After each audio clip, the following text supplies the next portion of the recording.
Subscribe करें और bell दबाएं ताकि कोई खबर रह न जाए।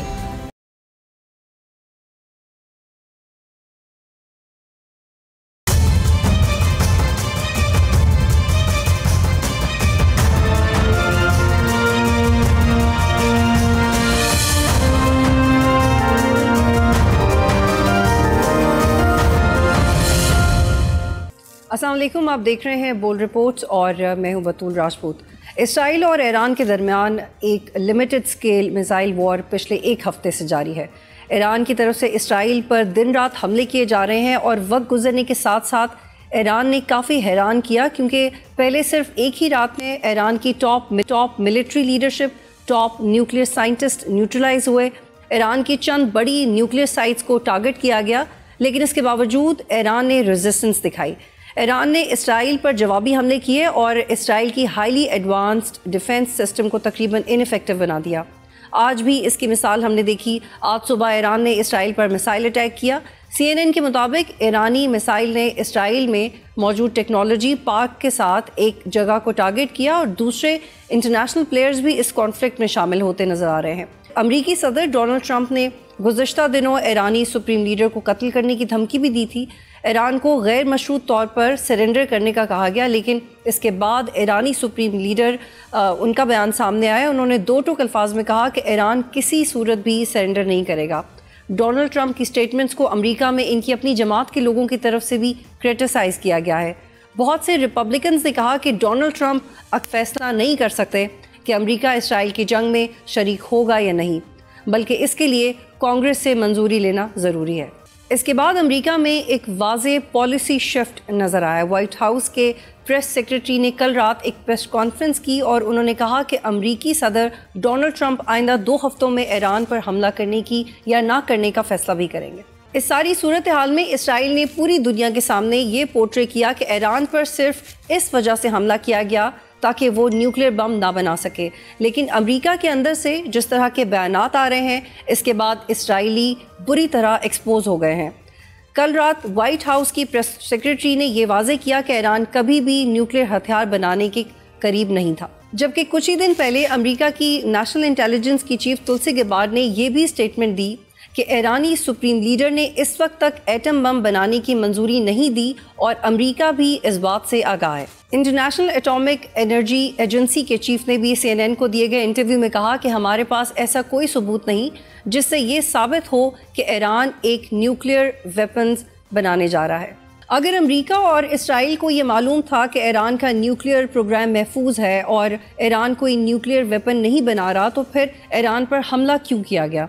ईरान पर हमले के असल मकासद क्या है? ईरान और इसराइल जंग का मुस्तकबिल क्या होगा और ये तनाज़ा एक ब्रॉडर रीजनल वॉर में तब्दील होगा या नहीं? इस पर तफसील से बात करेंगे। और इसके साथ फील्ड मार्शल आसिम मुनीर इन दोनों अमेरिका के दौरे पर हैं।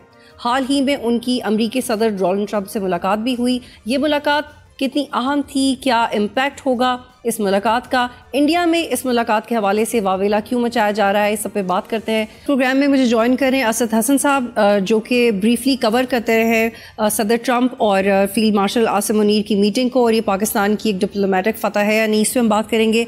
अहमद हसन अल अरबी ज्वाइन करें, जो कि एक इंटरनेशनल रिलेशंस एक्सपर्ट हैं, और ईरान और इसराइल की वॉर के बाद इंडिया का क्या स्टेक बनता है रीजन में, और इस मुलाकात के बाद जो इंडिया डैमेज करने की कोशिश कर रहा है पाकिस्तान की फॉरेन पॉलिसी को, इस पर भी बात करेंगे दोनों से। बहुत शुक्रिया आप दोनों प्रोग्राम में ज्वाइन करें। अहमद, पहले मैं आपसे शुरू करूंगी। हमने देखा कि सदर ट्रंप की तरफ से काफ़ी सख्त किस्म के बयानात आए, ईरान को सरेंडर करने का कहा गया, लेकिन फिर रात वाइट हाउस में एक स्टेटमेंट आई कि सदर ट्रंप अगले 2 हफ्तों में फ़ैसला करेंगे कि उन्होंने ईरान पर हमला करना है या नहीं। What in your view is the reason behind this shift in behaviour?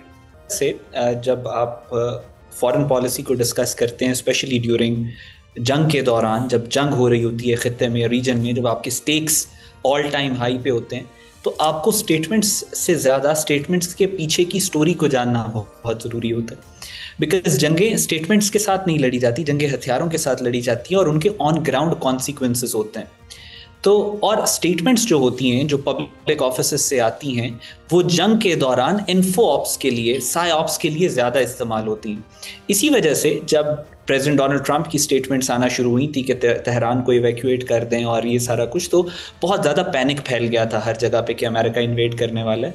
और मैंने उस वक्त भी रिक्वेस्ट की थी सबसे कि इन स्टेटमेंट्स के साथ आप देखें कि ग्राउंड के ऊपर क्या रिक्वायरमेंट है। इस फैक्ट को कोई स्टेटमेंट चेंज नहीं कर सकती कि जंग अभी ईरान और इसराइल के दरमियान में हो रही है, और अगर अमेरिका इंटरफेयर करेगा इस जंग में तो फिर मजबूरन चाइना और रशिया को भी इंटरफेयर करना पड़ेगा। ये थुसाइडिटीज ट्रैप एक चीज़ होती है इंटरनेशनल रिलेशंस में जो जिसके तहत इनको करना पड़ना था। सो अमेरिका के लिए स्टेक्स बहुत हाई हैं। और दूसरा, अमेरिका के अंदर एक पॉलिटिकल गवर्नमेंट है जो कि पॉपुलर पॉलिटिकल गवर्नमेंट है और वो एंटी वॉर रिटोरिक के ऊपर आई है। They want to make America great again. America को जो फैलाव है पूरी दुनिया के अंदर जंगों के लिए, उसको रिस्ट्रिक्ट करके अमेरिका पे फोकस करने के मैंडेट के साथ एक पॉपुलर लीडर आया था। तो अमेरिका के स्टेक्स बहुत ज़्यादा हाई हैं इस जंग के अंदर शामिल। इट इज़ हाईली लाइकली कि वो शामिल नहीं होंगे, लेकिन पॉसिबिलिटी है उनके शामिल होने की।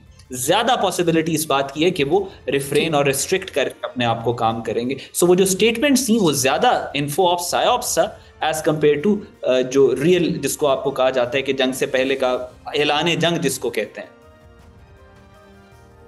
बहुत आम नुक्ता है ये, और इसी पे असद साहब को भी शामिल करते हैं।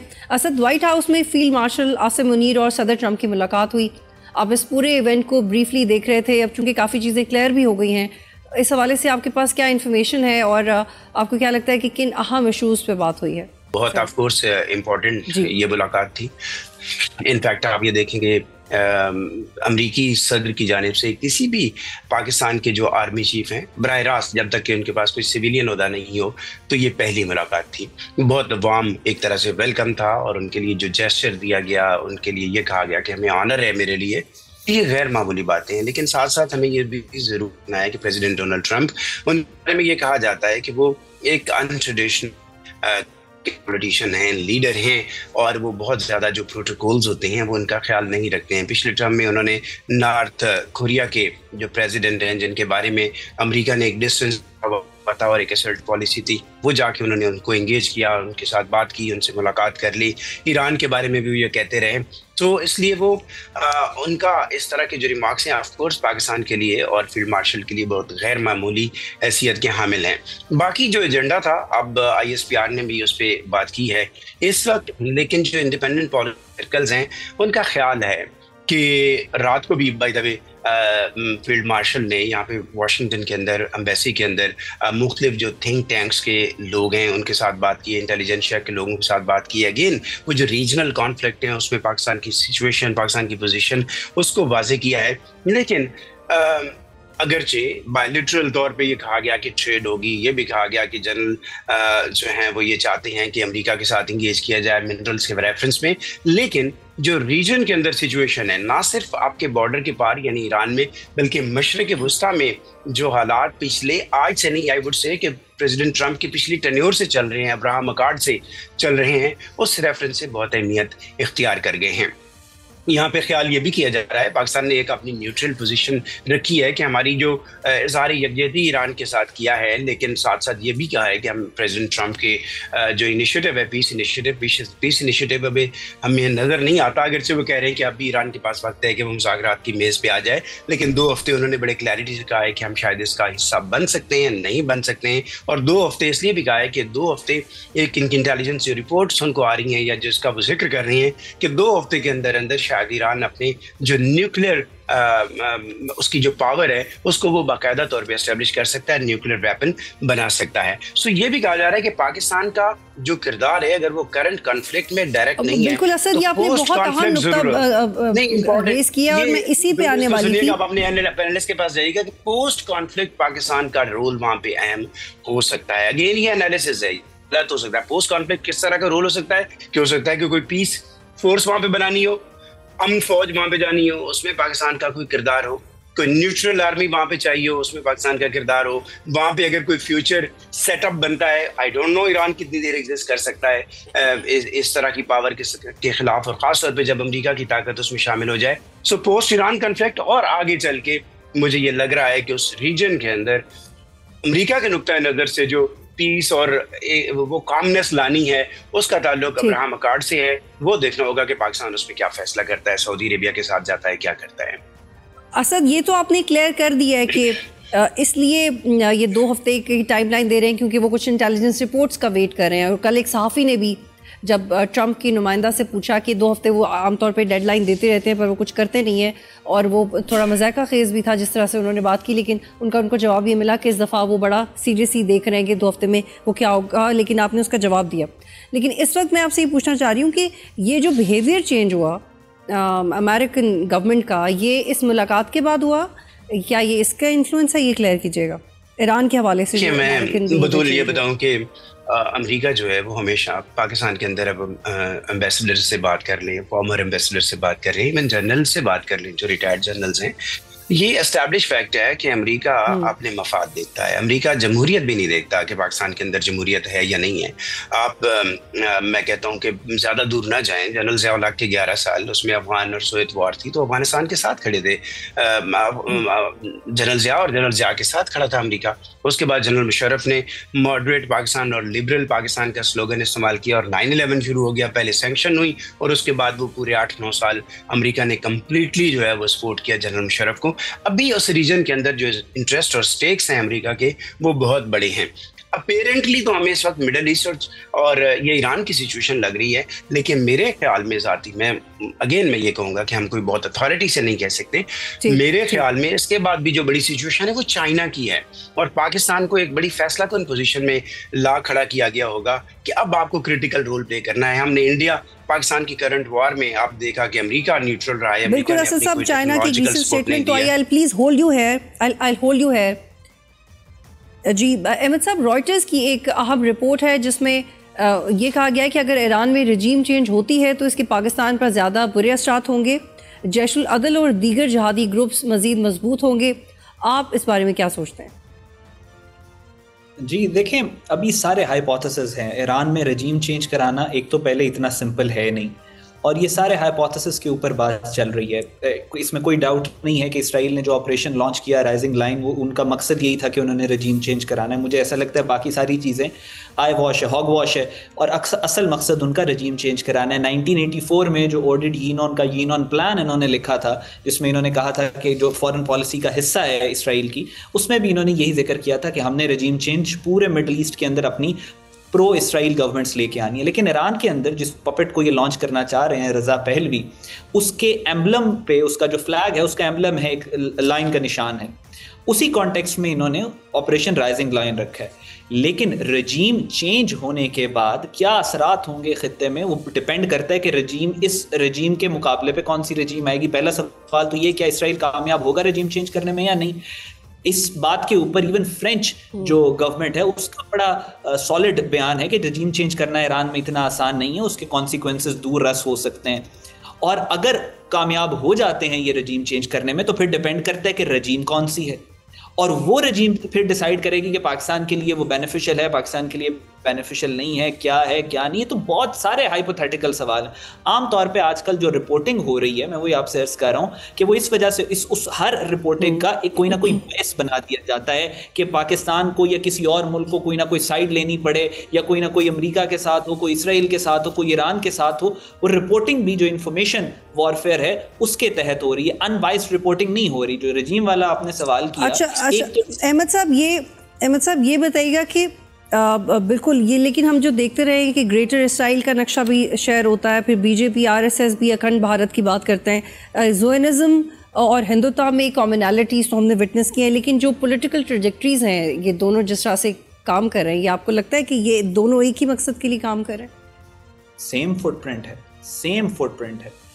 और पाकिस्तान को तो अभी ईरान के अंदर जो गवर्नमेंट और जो रजीम इस वक्त चल रही है, वो पाकिस्तान को उसके साथ किसी किस्म का कोई इशू नहीं है, और हमारे बहुत ब्रदरली फ्रेंडली रिलेशंस हैं। लेकिन इसराइल का जो ग्रेटर इसराइल प्रोजेक्ट है और जो हिंदुत्व का ग्रेटर इंडिया प्रोजेक्ट है, जहाँ पे हाइपोथेटिकल बाउंड्रीज ग्रेटर इसराइल की ख़त्म होती हैं, वहाँ से हाइपोथेटिकल बाउंड्रीज ग्रेटर इंडिया की शुरू होती हैं। सो ये इतना ज़्यादा इंटर रिलेटेड है आपस में।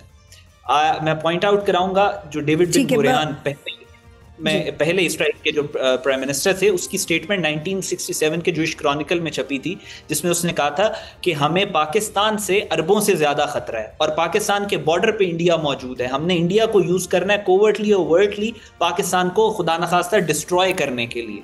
जी अहमद साहब, बिल्कुल very well said, I will hold you है अहमद। वेरी शॉर्टली असद इसका जवाब दीजिएगा कि भारत काफ़ी प्रोपेगेंडा कर रहा है। जो ट्रंप और फील्ड मार्शल की मीटिंग हुई है, the economist of foreign policy भी भारत की इस पॉलिसी को एतराज़ कर रहे हैं और ये कह रहे हैं कि उसकी बहुत डैमेजिंग है। लेकिन ये जो प्रोपेगेंडा है, ये आपको लगता है कि ओवरऑल इवेंचुअली भारत को ही डैमेज कर रहा है, पाकिस्तान को नहीं?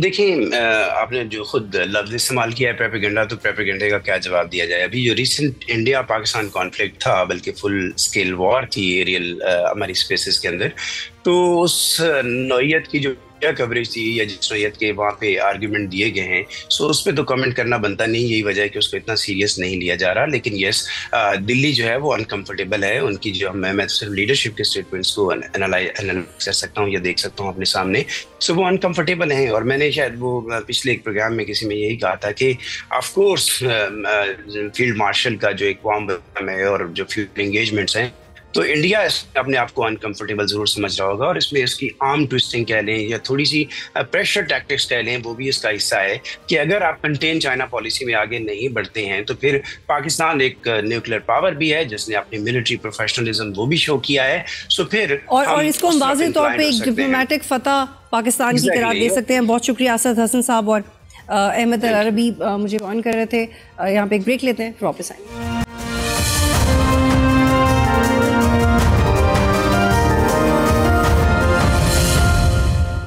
प्रोग्राम में खुश आमदीद। इस वक्त मेरे साथ जॉन हुसैन साहब मौजूद हैं, ईरानी सहाफ़ी हैं, ईरान से हमें ज्वाइन करें। बहुत शुक्रिया जॉन, आप हमें ज्वाइन कर रहे हैं। जॉन, मुझे बताइएगा कि जो एक इमोशनैलिटी देख रहे हैं हम सोशल मीडिया के ऊपर, चाहे वो आपके सहाफ़ी स्क्रीन पे बैठे हों, चाहे आपकी आवाम सोशल मीडिया पे मीम्स बना रही हो, चाहे लोग सड़कों पे रिलैक्स्ड हों, एक ईमान की ताकत है। लेकिन इस सब के बावजूद at the end of the day we don't want war. कोई नहीं चाहता कि जंग हो। तो आप एक्सपेक्ट क्या कर रहे हैं कि क्या लेंथ चाहता है ईरान इस वॉर में?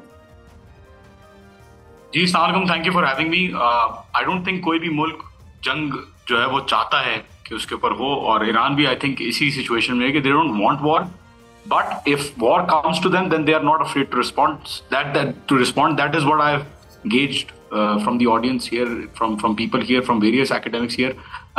जो नजरिया रहा है लोगों का वो काफी पॉजिटिव रहा है कि चाहे जंग हो चाहे negotiations हो, Iran will not be compelled to be pushed into any position. तो सुप्रीम लीडर का भी यहाँ पे बयान आया इनके ईरान के कि हमें जो है जंग भी अपनी मर्जी से हम करेंगे और पीस भी हम अपनी मर्जी से करेंगे। तो लोग जो है वो काफी ज्यादा पुरइत्मीनान है, फुल ऑफ कॉन्फिडेंस हैं, बहुत ज्यादा पॉपुलर सपोर्ट है गवर्नमेंट को, and everything is very much normal for people here.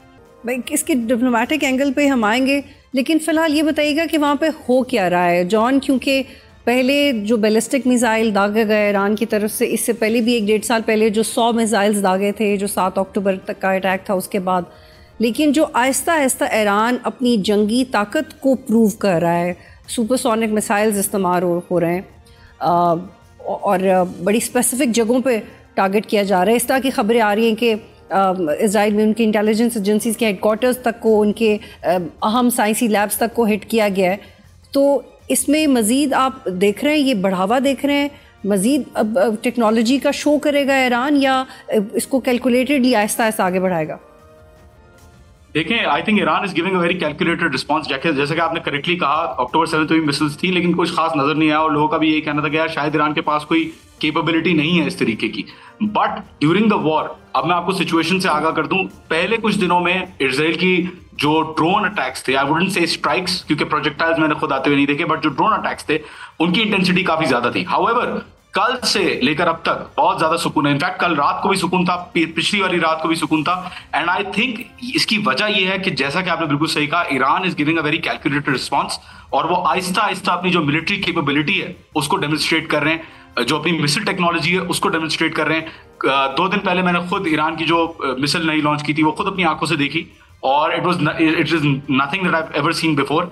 एक जाहिर इंटरनेशनल मीडिया ने भी इसको बोला कि it's a new kind of a technology, और ईरान के पास अभी भी ये लोग कह रहे हैं कि ऐसी मिसाइल्स मौजूद हैं जो उन्होंने डेमोन्स्ट्रेट नहीं की हैं, जो कि कई ज्यादा ताकतवर हैं। जो अभी मिसाइल लॉन्च हुई है सिजील 2 या खुर्रमशहर 4, उससे कई ज्यादा ताकतवर है ये जो नई मिसाइल्स ईरान लेके आएगा वॉर के अंदर। एंड आई थिंक इजराइल की जो रिटेलिएशन है उसकी कमी की वजह यही है कि ईरान ने जो इतनी स्ट्रॉन्ग अटैक किया है वो है।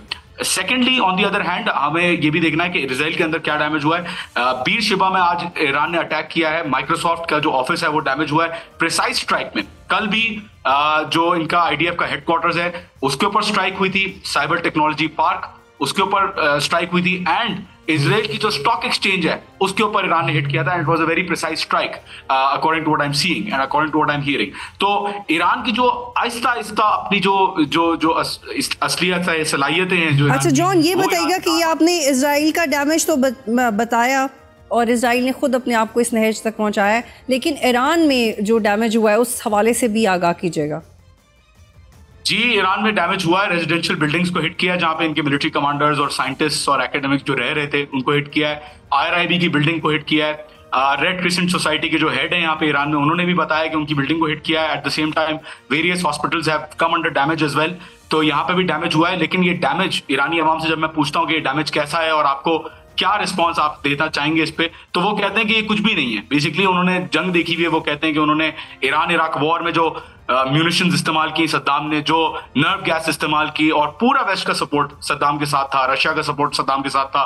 1981 में इनकी पार्लियामेंट को उड़ा दिया गया। तो people are very calm with the response that they are having. देखिए, एक और बात समझना बहुत जरूरी है, ईरान के जो मिलिट्री लीडर्स हैं उनको रिप्लेस किया जा सकता है। इनकी जो ऑयल फील्ड्स पे अटैक हो रहा है, oil is not something that is very important for Iran, क्योंकि Iran is one of the largest producers of oil, उनके पास शॉर्टेज नहीं है ऑयल की सप्लाई की। तो जो टारगेट्स ईरान में हिट हुए हैं, I would say they are comparatively, if you compare it to Israel, अगर इजराइल से कंपेयर करें तो सिचुएशन में इजराइल जो है वो काफी ज्यादा डिसएडवांटेजेस पोजीशन पे है रादर देन ईरान। तो डैमेज हुआ है, इसको डिनाई नहीं कर रहा, बट डैमेज जो है वो रिलेटिवली कम हुआ। इस हवाले से भी बताइएगा कि जो ये तो बहुत अच्छी बात है जो आप बता रहे हैं, क्योंकि हमारी एक मॉरल और एक रिलीजियस सपोर्ट तो है ईरान के साथ, और वो हम ओपनली उसका इजहार भी करते हैं। ये बताइएगा कि लोगों की नकल मकानी के हवाले से क्या इतलात है आपके पास? क्या लोग इवैक्यूएशन का प्रोसेस स्मूथ है या इसमें कुछ मुश्किलात का सामना? देखिए, जो इनिशियल स्ट्राइक्स के दौरान जो इवैक्यूएशंस हुई, वो तेहरान के जो गैर मुकामी लोग थे वो जाहिर है अपने शहरों पे लौट गए, जैसा कि नॉर्मली होता है टेंस टाइम्स पे। बट ऐसी कोई नकल मकानी, कोई इवैक्यूएशन ऑर्डर्स, कोई मैस स्केल इवैक्यूएशन नहीं हो रही, कोई ग्रोसरी स्टोर्स पे रश नहीं है, लाइनें नहीं लगी हुई, कोई पेट्रोल पंप्स पे लाइनें नहीं लगी हुई, कोई बैंक्स में जाके ढेरों पैसे नहीं निकाल रहा, स्टॉक पाइलिंग यहाँ पे नहीं हो रही है। और यहाँ पे इवैक्यूएशन के साथ साथ जो नॉर्मल जो लोग रिहायशी जो यहाँ रह रहे हैं इवैक्यूएट ना करते हुए, वो भी बिल्कुल पुरइत्मीनान तरीके से रह रहे हैं और रेजिलियंस शो कर रहे हैं। तो आई वुड से सिचुएशन इवैक्यूएशन की तरफ नहीं जा रही और ना ही इवैक्यूएट करेंगे यहाँ के लोग, जहां तक मैंने एंगेज किया है। ठीक, और इसी वजह से क्या वो इंटरनेशनल एड भी एक्सेप्ट नहीं करे या उनको एक्सपेक्ट नहीं करे कि ऐसी कोई एड आएगी? इस हवाले से भी कोई मामला आगे नहीं बढ़े? देखिए, ये जो ईरान की जो साइकी है, जो मैंने पूछा है लोगों से, इनके जो ऑफिशियल्स हैं उनसे जो राब्ता हुआ है, उन्होंने कहा कि we are doing it by ourselves and we will do it by ourselves. किसी की अगर हेल्प आती है तो वेल एंड गुड, लेकिन हमें जरूरत नहीं है हेल्प की। और इनकी जो प्रॉक्सीज हैं, हमास, हिजबुल्ला, जो हुतीज हैं, वो भी इन्होंने कोई अभी तक वो एंगेज नहीं हुआ, अभी तक they have not come into the battle as of yet, और सिचुएशन इतनी आगे नहीं गई है। तो ईरान के पास कॉन्फिडेंस है नेवल कैपेबिलिटीज में, और जो इनकी डोमेस्टिक आर्मी है वो बहुत स्ट्रांग है। They have a huge volunteer force. मैं आपको बताऊं, estimated numbers range from 500,000 people to above 1.2 1.5 John, please ये बताइएगा कि जी बिल्कुल बिल्कुल, प्लीज ये बताइएगा कि जो साइकोलॉजिकल इफेक्ट है, जैसे आप कह रहे हैं कि इन्होंने जंग देखी हुई, तो उनका एटीट्यूड और है टुवर्ड्स दी वॉर, और वो उसकी और तरह इसको परसीव करते हैं। लेकिन हम सोशल मीडिया पे भी हम देख रहे हैं ऐसे विजुअल्स के इज़राइल के स्टूडियोज़ में बैठे हुए लोग या बाकी ममालिक में वो लोग जो इज़राइल को रिप्रेजेंट करते हैं, अपने स्टूडियो से भाग रहे हैं जब उनको लगे कि अटैक हो रहा है उनकी टीवी चैनल पे। लेकिन ईरान में ऐसे नहीं हो रहा। So how do you compare that? जी, I think Israel has been dependent most of its life that it has been in existence. वो dependent रहे हैं यूएस की एड के ऊपर, दूसरी दीगर ममालिक के सपोर्ट के ऊपर, और काफी छोटा सा हिस्सा है। Iran on the other hand हजारों सालों की सिविलाइजेशन है। काफी टाइम से लोग जो है वो अपना इनका एक लाइफस्टाइल है, इनका कल्चर है, इनकी हिस्ट्री है, इनकी पॉलिटिक्स है। तो we can not compare Israel with Iran in that terms, because Israel is a manufactured entity obviously from the West। सिर्फ दो ममालिक हैं जो recognize नहीं करते पासपोर्ट पे, ऑफिशियली पासपोर्ट पे जिनके लिखा हुआ है, कि you can not go to the Israeli territory with this passport. Iran में तो इनफैक्ट लिखा हुआ है कि पैलेस्टाइनियन ऑक्यूपाइड पैलेस्टाइन में आप नहीं जा सकते। तो आई वुड से कि इजराइल को कंपेयर नहीं किया जा सकता ईरान को इस पोजीशन में। और जाहिर है लोगों ने वहां पे जंग नहीं देखी, लोगों ने वहां पे मैस स्केल वॉर्स नहीं देखी, ना ही फ्रंट पे आके लड़ाई की है। जितने भी अटैक्स इजराइल कर रहा है इस वक्त एयर के थ्रू कर रहा है। जब लैंड पे बात आएगी तो it is very different. I am telling you again, it is going to be catastrophic for Israel if it comes to ground battle. बहुत शुक्रिया जॉन हुसैन साहब ईरान से हमें ज्वाइन कर रहे थे। यहाँ और ब्रेक के बाद मजहबी स्कॉलर अल्लामा सैयद शहनशाह हुसैन नकवी हमारे साथ होंगे।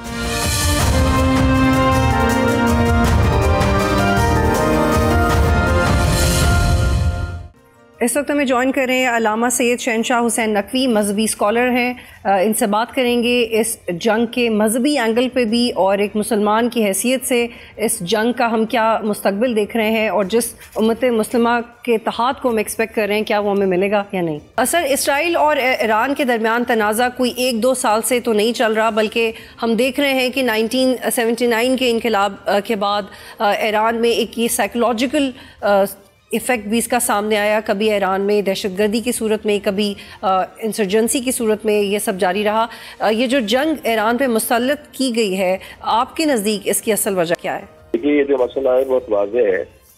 कुरान मजीद में सैकड़ों आयात हैं जो हमें जिहाद की तरफ, और जिहाद यकीनन उन काफिरों और जालिमों से होता है। हर काफिर के खिलाफ भी जिहाद नहीं है। काफिर हरबी जो है उसके खिलाफ जिहाद वाजिब है। काफिर हरबी और काफिर ज़िम्मी का भी बहुत बड़ा फ़र्क है। यानी जो हमारे साथ रहते हैं गैर मुस्लिम, वो हमारे अजीज हैं, भाई हैं, हमारे उनके ऊपर हक हैं। लेकिन जो काफिर हरबी होता है, जो हमला कर रहा हो, हर्ब कर रहा हो, जंग कर रहा हो, जो आपको मारने के डर पे हो, जो आपको मार रहा हो। गुज़िश्ता 40 साल से तो ज़्यादा हो गए जो मेरे अपने ज़ाती मुशाहिदे में कि एक मुल्क है कि जो मेरी अपनी ज़िंदगी की बात कर रहा हूँ कि 40 साल का तो मेरा ज़ाती मुशाहिदा है। एक मुल्क है जो मुसलसल मुसलमानों के खिलाफ हर दिन एक नई जुल्म की दास्तान रकम करता है। क्योंकि करीब उनके फ़िलिस्तीन है, क्योंकि करीब उनके लबनान है, क्योंकि करीब उनके इराक़ है। जो ममालिक उनके करीब थे, शाम है, उन ममालिक के साथ इन्होंने क्या किया वो सब पर वाज़ेह है। और कुरान मजीद में जो जिहाद फी सबीलिल्लाह का पैगाम है, उस पर उन सैकड़ों आयात पर अमल कैसे होगा? एक दिन देख लें, 2 दिन देख लें, अपनी ताकत को देख कर सब्र कर लें, अपनी कमजोरियों की तरफ तवज्जो देख कर मुजाहिद और मुसलमान खामोश होकर बैठ जाए, कितने दिन तक होगा? यकीनन ये बहुत बड़ा दौरानिया था। बहुत जुल्म हो चुका, बहुत ज्यादती हो चुकी। साथ में आपकी तवानाई की कमजोरी थी, आपके पास ताकत 2 तरह से नहीं थी। एक तो आपको जदीद टेक्नोलॉजी के जरिए से असलहे को और दुश्मन का मुकाबला करने के लिए आपको अपनी सलाहियतें बढ़ानी थी। दूसरी जो आपके आपस का इख्तलाफ है, बहुत बड़ी कमजोरी होती है। आपके पास तलवार हो मगर आपके पास बाजू ना हो, तो क्या कर लेंगे उस तलवार से आप? मुसलमान एक दूसरे के लिए बाजू हैं। जब इस्लामी ममालिक यानी 56-57 इस्लामी ममालिक आपस में अगर हम आहंग नहीं होंगे खुले दुश्मन के खिलाफ जो मुसलसल कई दहाइयों से जुल्म कर रहा है, तो फिर आप क्या कर लेंगे? लिहाजा एक मुद्दत तक ये कोशिश की जाती रही कि उम्मत मुस्लिमा में, मुस्लिम ममालिक में इत्तेहाद हो और उस इत्तेहाद के जरिए से फिर हम अपनी ताकत को बरूकार लेकर आए। अल्हम्दुलिल्लाह ईरान को ये सआदत नसीब हुई और इन्होंने उस वक्त में अमेरिका के सफारत खाने को तेहरान से ख़त्म किया था कि जब इनकी नई हुकूमत बनी थी और एक इनकलाब आया था। जब तो इनके पास ये वसाइल भी नहीं थे और ये टेक्नोलॉजियाँ भी नहीं थी। उस वक्त में इन्होंने तकरीबन 40 साल पहले अमेरिका को शिकस्त दी थी इन्होंने तेहरान के अंदर, और अल्हम्दुलिल्लाह इनकी प्रैक्टिस रही है। इनके पास 2 बड़ी सलाहियतें हैं। एक तो सलाहियत इनके यहाँ अपने वतन से खालिस और मुखलिस होना। जो हुक्मरान अपने शहरियों से मुखलिस नहीं है, अपने वतन से, अपनी ज़मीन से, अपनी खाक से, अपने मुल्क से सच्चा नहीं है, वो कभी भी अपने मुल्क की खातिर इतना बड़ा कदम नहीं उठा सकता। जिसके बाहर वसाइल हों, जिसका ताल्लुक ही अपने मुल्क से जो है वो अपनी ज़ाती बुनियाद पर हो, अपने मफाद की बुनियाद पर हो, ज़ाती मफाद की बुनियाद पर, वो कभी भी अपने मुल्क की खातिर इस तरह के मंसूबे, इस तरह की हिम्मतें नहीं कर सकता। दूसरी चीज़ जो उनके पास बड़ी सलाहियत है वो हुसैनी है। वो हुसैनी है, वो करबलाई हैं।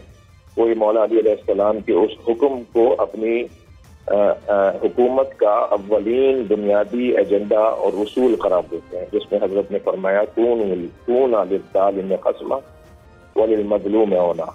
अपने बच्चों को वसीयत फरमाई थी हज़रत ने कि हमेशा जालिम से नफरत करना और मजलूम से प्यार करना।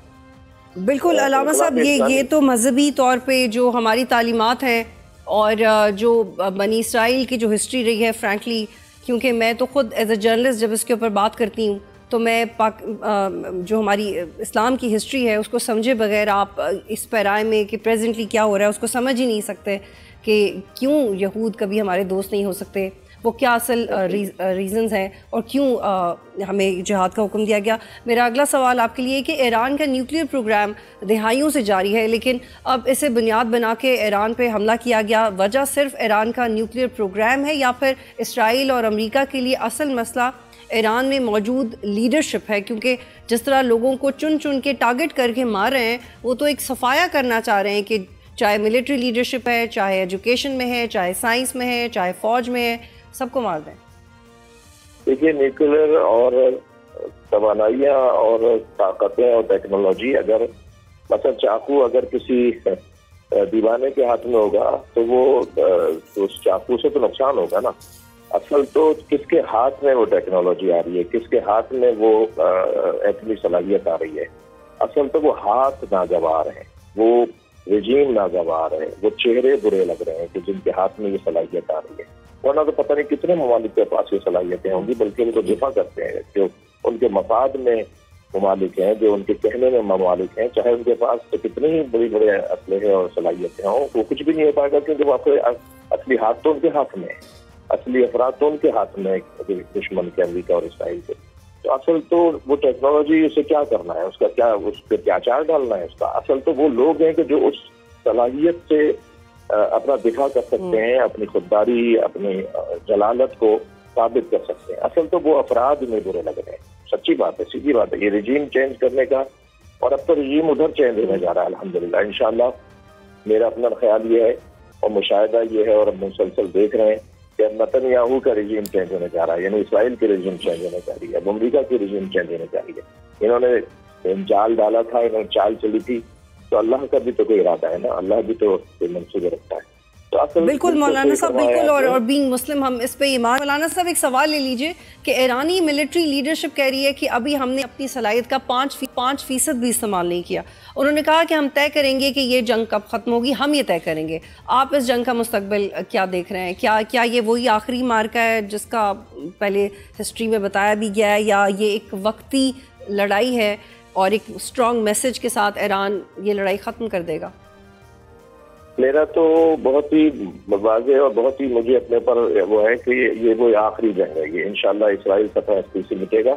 इसराइल के में मौजूद रिहायशी और शहरी, उनके दादा परदादाओं ने इस पर कब्जा किया था, ये अपने वतनों को वापस जाएंगे और ये ज़मीन फ़लस्तीनियों की ज़मीन है, फ़लस्तीनियों को वापस मिलेगी। ये हमास को वापस मिलेगी। ये जो वहाँ के मुजाहिद हैं, जो जिन्होंने वहाँ खून दिया है, जिन्होंने अपने घर बार खराब करवाए हैं, जिन्होंने जिहाद किया, ये ज़मीन उनकी है, उनको वापस मिलेगी और इसका सेहरा आलम इस्लाम की मौजूदा क़यादत हो जाएगा इंशाअल्लाह। लेकिन मौलाना साहब, ईरान ये अकेले कैसे करेगा? डिप्लोमेटिकली सऊदीया ने भी माजी में भी रिसेंट पास्ट में अपना स्टांस बदला है, लेकिन क्या सारे मुस्लिम ममालिक हैं? क्या सबका ही वो किरदार है? उसका जवाब तो नफ़ी में ही है ना मौलाना साहब। मुझे बहुत खुशी है, मैं सलाम पेश करता हूँ, मुबारकबाद देता हूँ मुस्लिम उम्मा को, वहाँ की आवाम को, वहाँ के हुक्मरानों को। आहिस्ता आहिस्ता अल्हम्दुलिल्लाह सब एक पेज पे आ रहे हैं। जो एक मुद्दत से हमारी आरज़ू थी, हमने अपनी आंखों से देख रहे हैं कि इंशाअल्लाह मुसलमान मुत्तहिद होने जा रहा है। और ये इसी सूरत में मुमकिन होगा कि तमाम मुस्लिम ममालिक ईरान के साथ और ईरान उनके साथ हमाहंगी के साथ ये जंग तमाम करेगा इंशाअल्लाह। बहुत शुक्रिया आप अल्लामा साहब, आप प्रोग्राम में ज्वाइन कर रहे थे। प्रोग्राम देखने का शुक्रिया। अल्लाह हाफ़िज़।